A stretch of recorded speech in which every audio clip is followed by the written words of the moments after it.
What's interesting is the seasonal cycle of Bitcoin is pretty clear. Then goes up in Feb, corrects in March, April. And we're kind of seeing that exactly play out now.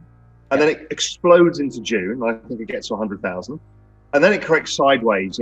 Sideways in Bitcoin terms is like down 30%. But for an extended period of time until, let's say, September, October, maybe a little bit earlier, and then it explodes into the end of the year.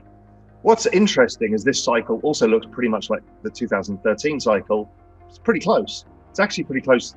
It's diverging a bit from the 2017 cycle because it's actually ahead of it in terms of price movement. So that's how I see the rest of this year playing out. Next year, I'm kind of thinking that we won't have a big collapse because of the new participants. What happened last time around, it was all retail, and retail had made a lot of money, and so they wanted to convert back to fiat to buy things. And the more it went down, the more I want to buy that car I was going to buy and stuff like that. But with more institutional adoption, I think the volatility comes down over time, and maybe it just sideways corrects like gold did for the last few years, where I use a number of different ways of getting a price projection. I use a regression analysis on the log chart. That gives me, for it to get to kind of one standard deviation overbought, it's about 400,000. But if it gets to two standard deviations, where it got to the last two times, it's 1 million. I think there is a risk that we all think, where do you think it tops out? The skew is to the low side. The skew is around the 150,000 to 200,000. People are really not sure on. And anything higher, they're like, no chance, the lowest probability of all. And I'm like, I kind of like those odds.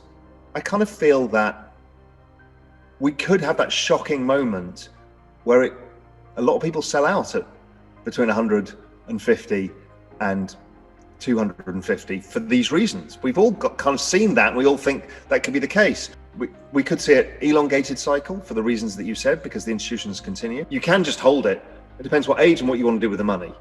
You either want to keep it in Bitcoin because you want to just participate in the next cycle, so you just think of it as just a savings vehicle, or you want to cash in for lifestyle chips and buy yourself a house or a car or do whatever you want to do, and you need to time that if you want to take some money off the table to use for other purposes. Currently a crypto asset, and the highest quality of all. It's a store of value clearly right now, but it has these other attributes as well because it hasn't got to full moneyness yet. So we're seeing the adoption curve take place. So that means it's pretty useless as a currency per se, because it moves too much in value. As a store of value, it's great because the skew of that value accumulation is to the upside. So let's say the Bitcoin maximalists are right, and Bitcoin is the kind of the predominant store of value and currency. In that world, it becomes the denominator against which we judge all assets. Now, if it's so deflationary that it goes up in price all the time, it means that everybody else will only put their money in Bitcoin and not other assets, unless you get short-term cyclical moves in other assets. That would tend to make Bitcoin outperform all assets, which stops all productive use of capital. It drives M2, money supply, Bitcoin money supply to zero. So I don't think it's healthy over the long run for it to be a deflationary asset. But if we go into a world where the denominator keeps going up against everything, i.e. everything else deflates against it, that's a problem. Because as a business, you earn less and less money every year. So, I'm not entirely convinced that this is a good thing. And for this reason, one of the reasons, I don't believe that it is the only asset.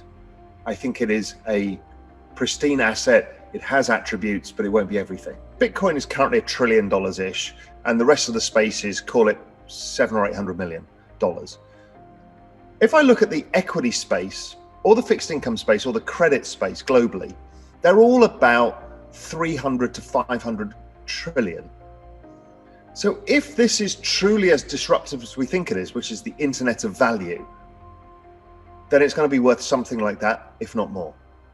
So the whole space looks like it can go to up 200x from here, at least. Okay, that's, we've never had this before. Whole asset class is going up 200x. But that's what adoption effects do. And that's what this whole parallel system that's being built. And we all know that we've got this debt burden system where the banking system doesn't function. There's a terrible disparity between the rich and the poor. Wages aren't increasing, all of the problems that we've got. Then over here, there's a bunch of really smart people in the thousands or tens of thousands who are building an alternative system. and people are slowly migrating across. That is not just a system of money, and that's where a lot of the Bitcoin people get confused between money and value. Assets have value, they don't have to be money. A Picasso is not money, it is value. So I think those two things are different. And I think once the whole space builds interoperability, you and I won't care what platform we're buying and selling or streaming on. It's irrelevant to you as long as you get paid whatever source of money you want, be it Bitcoin or euros or dollars or whatever you choose.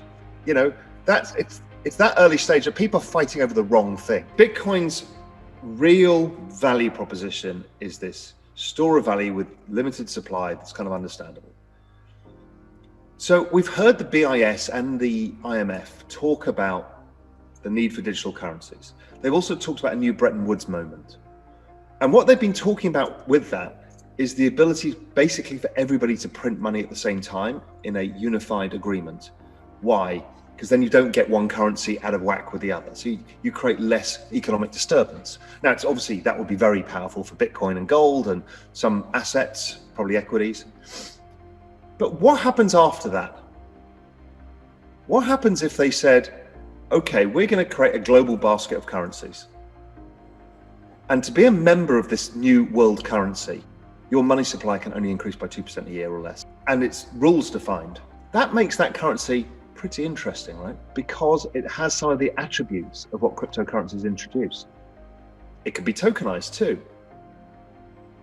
And anybody who fails to meet the criteria gets ejected from the basket. So then you have less of a need to protect yourself against the largesse of governments because you have a globalized currency. That would change the equation. It wouldn't change the other side of the equation, which is the new digital world that I'm talking about. That will explode in that environment. But Bitcoin would still be perceived to be a harder asset, but it'd be kind of like gold versus the US dollar. Where some people would choose it and others would be happy to choose the existing system. Now, we all know that governments can't hold themselves to not printing money over time. But, you know, how long do monetary regimes last? 50 years? So I don't know. That would be the risk that nobody's thinking about, that Bitcoin loses its attraction, not because they ban it, not because they do anything else, but because they copy it in some way, shape or form. There is a new world. We've just found America and people are moving. And all the frontier guys, and you and I, we're already spending time there. It's going to rebalance the power of the world with this new digital world, because this is a new financial system that has a better chance of working.